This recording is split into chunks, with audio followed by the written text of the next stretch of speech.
Tonight's bedtime story is called Final Corner. And one time when I was a kid, I could not find the little briefcase with my micro machines in it, so I went out and asked my mom to help me find it. And when she walked into my room, she immediately saw it sitting in plain sight, right in the middle of the room, basically. And even as a child, I was stunned and disturbed that I had not been able to find it on my own. Let's begin. Queen Myrna's letter-writing room was empty of all furniture except for her writing desk. She had decided the room needed a complete overhaul. The quality of Queen Myrna's letters had been slipping over the last year or so, and she thought a different atmosphere might restore some life to her correspondence. But her writing desk was staying. A new desk would not be part of the overhaul. Queen Myrna's writing desk was made out of some kind of valuable wood. She forgot what it was called, and it had been a piece of choice plunder from her great-great-grandfather's one successful conquest, which doubled as the one successful conquest in Queen Myrna's entire family history, at least as far back as the records went. So the writing desk was staying in the letter-writing room, but everything else was going, even the knick-knacks that had accumulated on top of the writing desk over the years. The servants had removed all the big furniture, but Queen Myrna had sent them off to do more important work in the castle while she cleaned off the writing desk by herself. She didn't need help with that. As significant as the writing desk was to Queen Myrna, the stuff that had accumulated on top of the writing desk was not significant at all. In fact, the top of the writing desk had become Queen Myrna's go-to place to put things that she just couldn't quite bring herself to throw out. So the top of the writing desk was one step up from a garbage can. Queen Myrna didn't want the knick-knacks to be a part of the new atmosphere in the letter-writing room, though. She wanted her special writing desk to be free of excess clutter. She wanted it to look dignified, like a place where important and meaningful and artful and, well, royal letters were written. So, after having a servant bring her a small cloth sack, Queen Myrna stood at one end of the writing desk, held the sack with one hand, and then used her other arm to sweep all of the knick-knacks off of the desk and into the bag's open mouth. This maneuver was almost entirely successful. There was one exception. A poorly carved green figurine of a woodland spirit of some kind missed the sack. Queen Myrna saw it miss, saw it fall past the edge of the sack's opening on its left side, and then she lost sight of it. She held the sack up with her right hand and looked around her on the bare stone floor for the fallen figurine. She did not see it. She turned in a complete circle, eyes fixed on the floor. She did not see the figurine. Then she moved 2 steps from where she'd been standing in case it had come to rest on the floor beneath her wide, elegant skirts, but the figurine was not there. Queen Myrna looked around the room, mystified. Where could it have gone? There was no other furniture in the room for the figure to have fallen under or behind or inside of.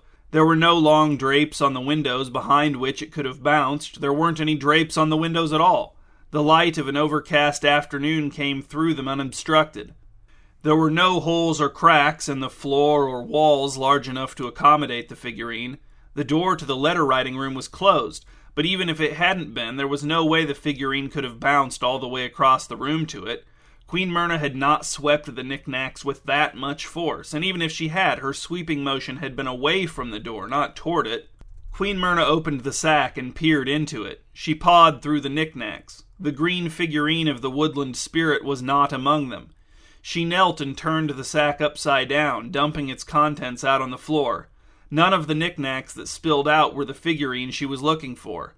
She examined the knick-knacks closely as she returned them to the sack, pausing to make absolutely certain that each one was not the woodland spirit figurine before dropping it inside. When all of the knick-knacks were back in the bag, except for the figurine, of course, Queen Myrna remained kneeling and again looked around the room. Was it some kind of trick of the light, an optical illusion? She stood and walked to the far corner of her letter-writing room. Then she walked slowly in a straight line until she encountered the opposite wall, watching her feet the entire time. Then she turned, took one sideways step, and headed back in the direction from which she'd come, keeping her eyes trained on the floor. She repeated this process until she had covered the entire room. Then she did it again, but she crawled instead of walking this time in case she had missed seeing the figurine because her eyes were too far from the floor when she was on her feet. Crawling while wearing her bulky dress was a huge pain. Queen Myrna did not find the figurine, but the way her dress hindered her crawling did cause Queen Myrna to give more serious thought to the dress, specifically to how many layers and folds and creases it had. So she took off all of her clothes and shook them out, shook them violently, pawed through them, but did not find the figurine among them. Queen Myrna got dressed and set the sack of knick-knacks by the door, which was still closed to prevent any opportunity for other variables to enter the scene, to prevent any opportunity for the figurine to escape. Then she searched the writing desk. She pulled it away from the wall and out into the middle of the room. She searched the desk thoroughly, pulling its drawers all the way out and shaking them upside down, reaching to the back of their empty slots, feeling, and then crouching to look at the desk's underside. She did not find the figurine. Filled with an exasperation that was now for some reason bordering on dread, Queen Myrna looked up at the ceiling. There were no light fixtures hanging from it. The ceiling was the same as the floor except upside down, suspended above Queen Myrna instead of supporting her from below. The figurine was not on the ceiling.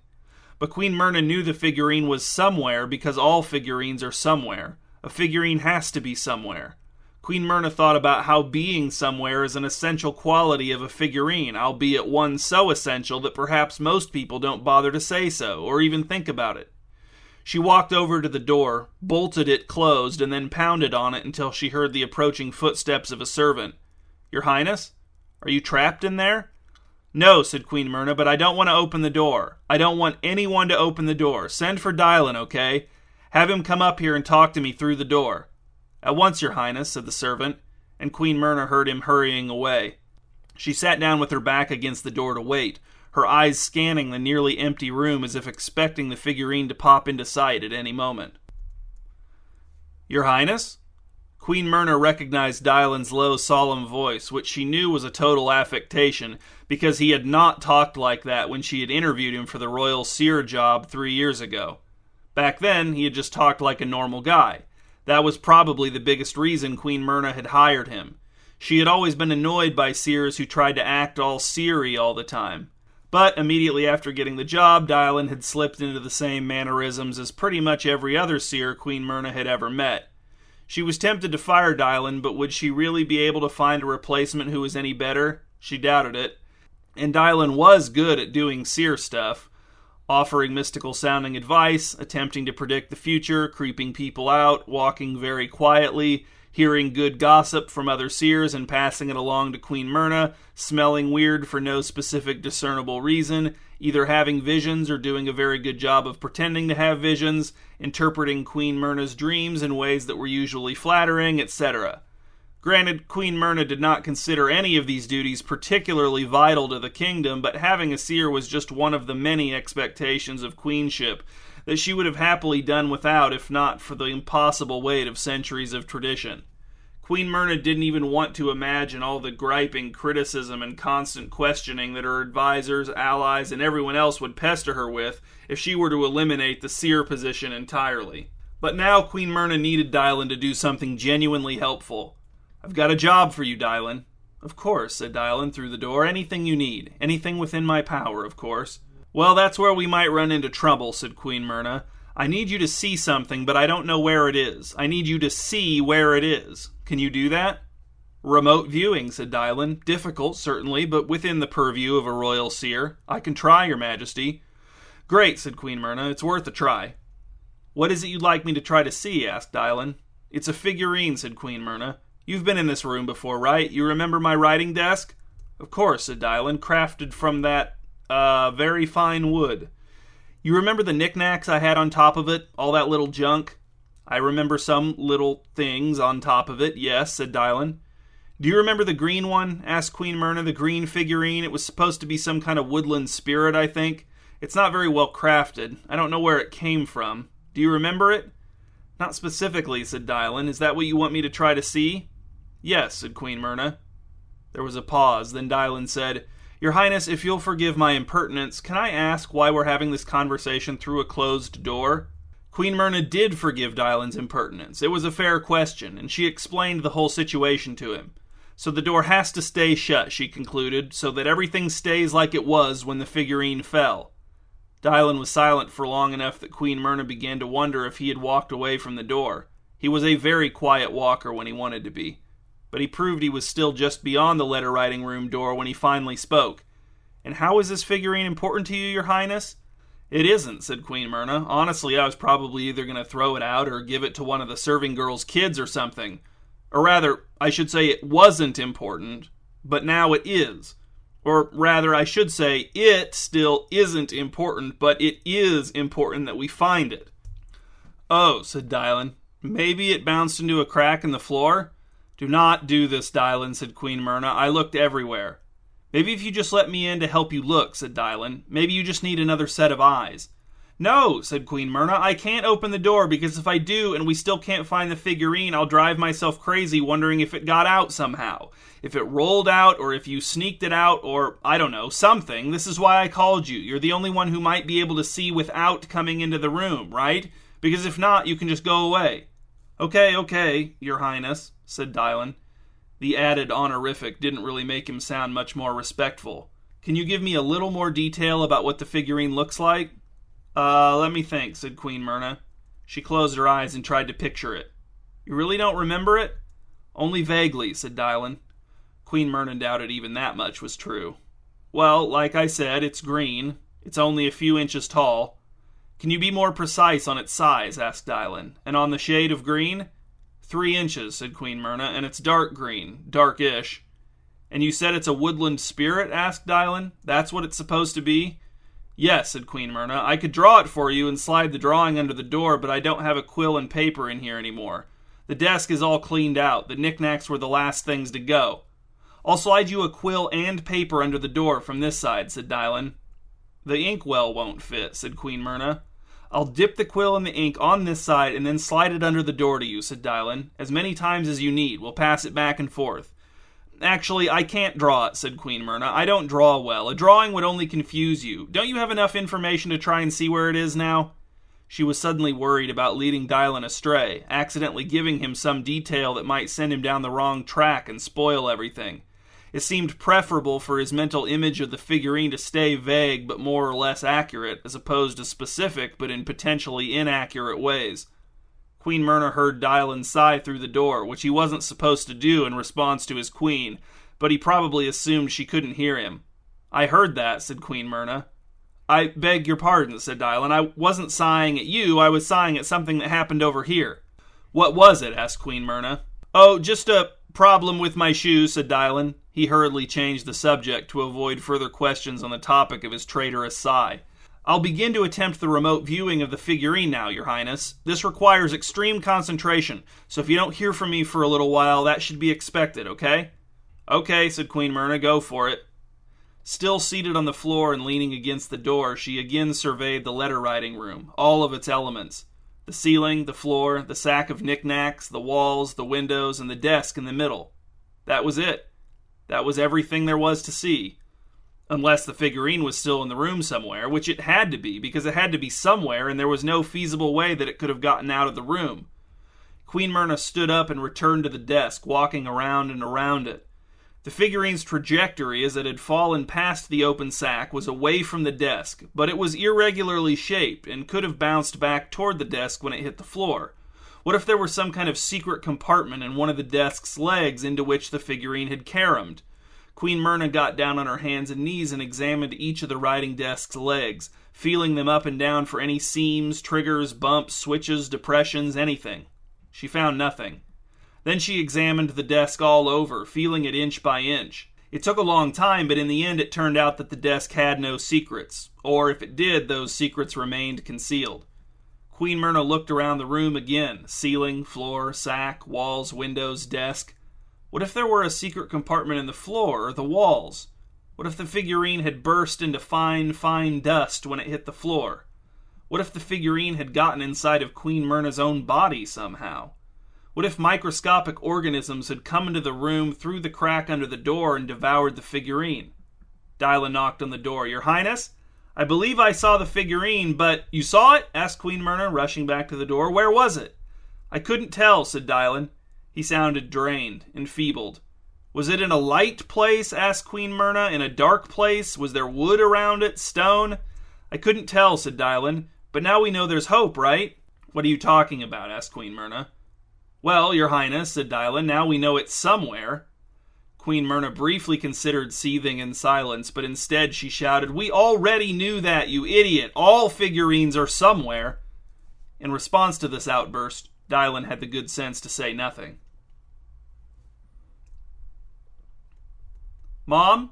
What's happening in there? Are you okay?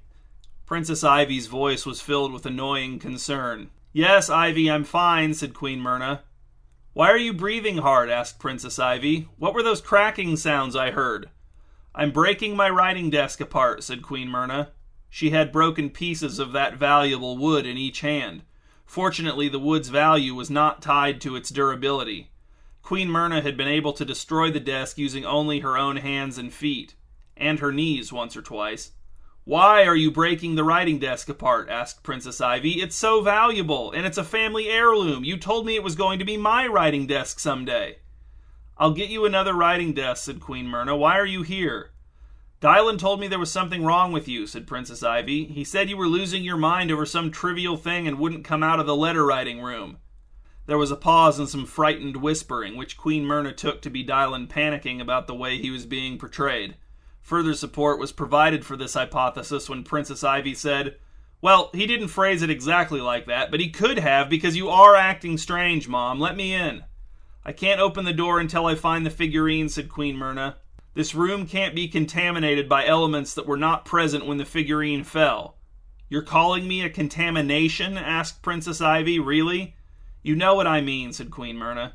She looked at the remains of the desk. It was pretty thoroughly dismantled, and no secret compartments had been discovered. The missing figurine had not been discovered. But Queen Myrna did not consider the destruction of the writing desk a waste. Now she knew the figurine was not inside of any part of it.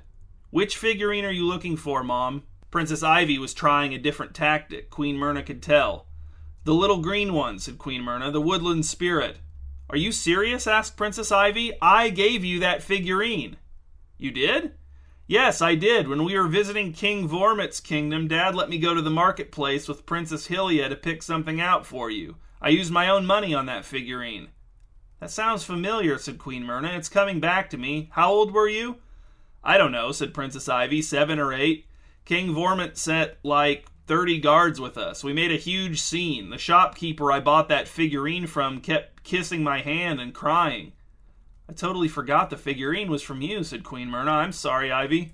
No, that's not the point, said Princess Ivy. I'm not trying to make you feel guilty. The point is that if I don't care that it's lost, then neither should you. Who cares? It was a piece of junk. I did not have good taste when I was 8. Even Princess Hylia tried to talk me out of getting it for you. You were nice about it when I gave it to you, but honestly, I've always been a little embarrassed whenever I walk into your letter-writing room and see it sitting on top of your desk. I'm actually glad it's gone. Well, once I find it, I can throw it away, said Queen Myrna. Or you can, if you want to. She threw the broken pieces of wood in her hands on top of the pile of broken pieces of wood that used to be the desk. Mom, shouted Princess Ivy, don't you see how silly that is? Don't you see how that makes no sense? You think this is just some ridiculous pride thing, said Queen Myrna, but it's not. Then what is it? Asked Princess Ivy. It's just... Queen Myrna hesitated. It's just that the figurine has to be in here somewhere. Or, if it's not, then I have to be able to find its means of getting out. Because if neither of those things are true, then why would you ever feel confident sitting down in a chair again? How could you be sure that if you went to look at your left hand, it would still be there? What's to keep me from... Oh, what's the big deal? Interrupted Princess Ivy. You've seen magic stuff happen before. We just had a witch problem last year. You employ a seer. He's standing right here next to me. So what if something like magical happened with this figurine, huh? No, said Queen Myrna. No, this is too different. This is too mundane.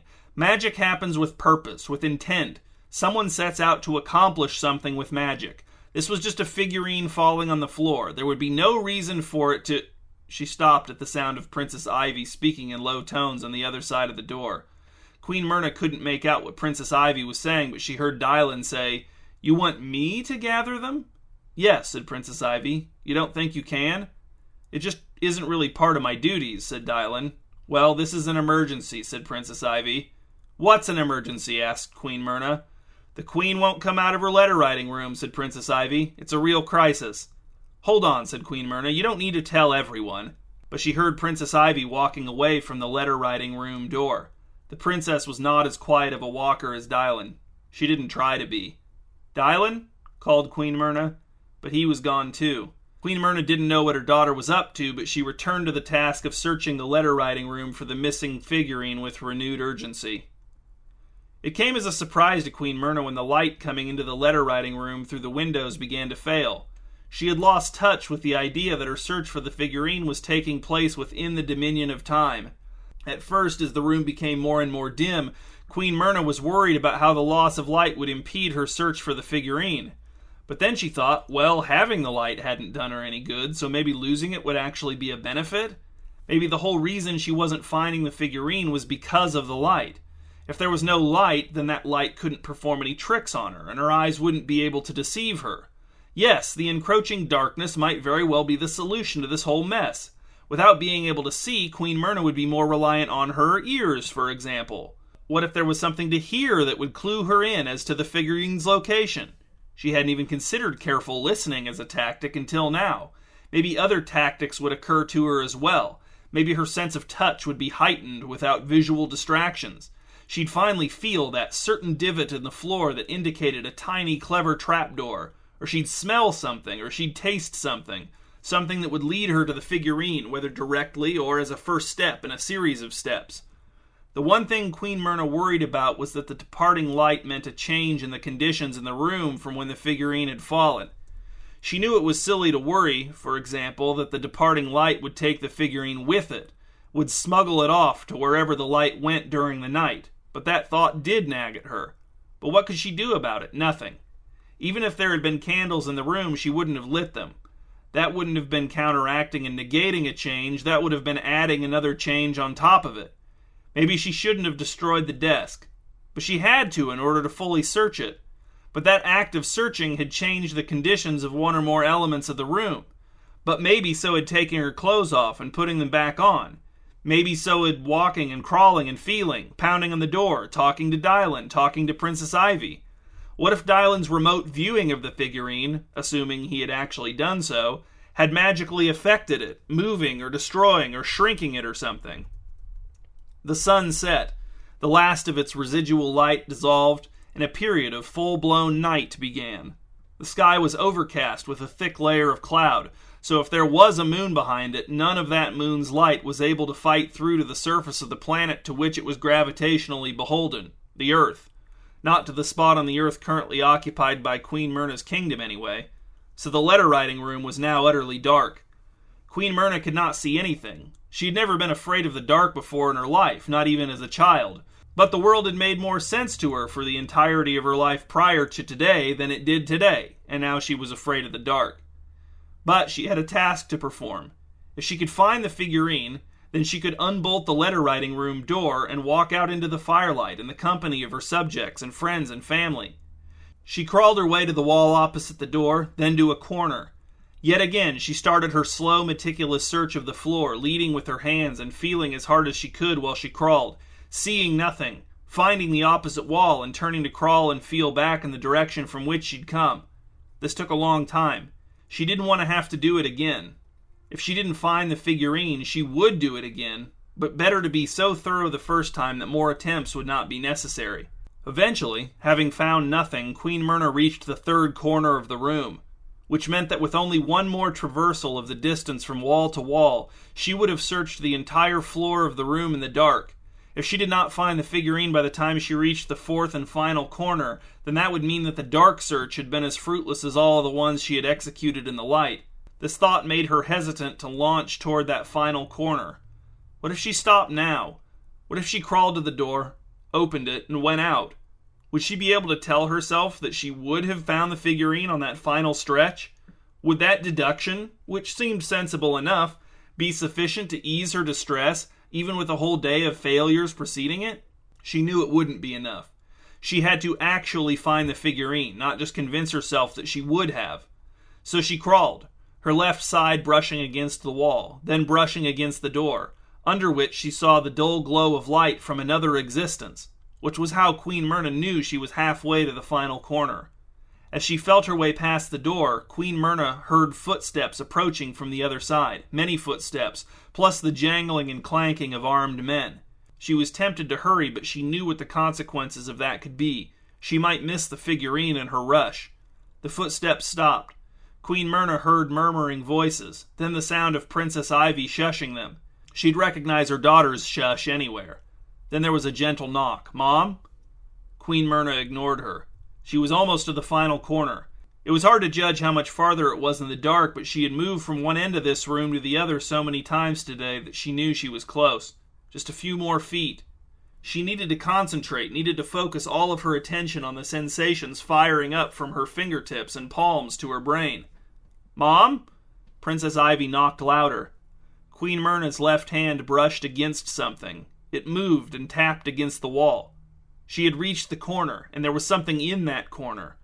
She moved out away from the wall, facing into the corner to block the thing's escape route, and felt for it with both hands. She found it, grabbed it, held it firmly with her left hand while feeling it up and down with the fingers of her right hand. It was the right size, and she could feel its features. It was humanoid, arms, legs, a head. But was it green? Was it the woodland spirit? Was it the figurine? "Mom, answer me," said Princess Ivy. "I'm here," said Queen Myrna. "What do you want?" "I had all the servants search the whole castle for that figurine," said Princess Ivy. "One of the cooks found it in the pantry. I've got it right here. Open the door and I'll give it to you." "You're mistaken," said Queen Myrna. "I'm not mistaken, Mom," said Princess Ivy. "I'm the one who bought it. I know what it looks like." "Then you're lying," said Queen Myrna, "to convince me to open the door." She clutched the thing that she had found in her hand so hard that it hurt.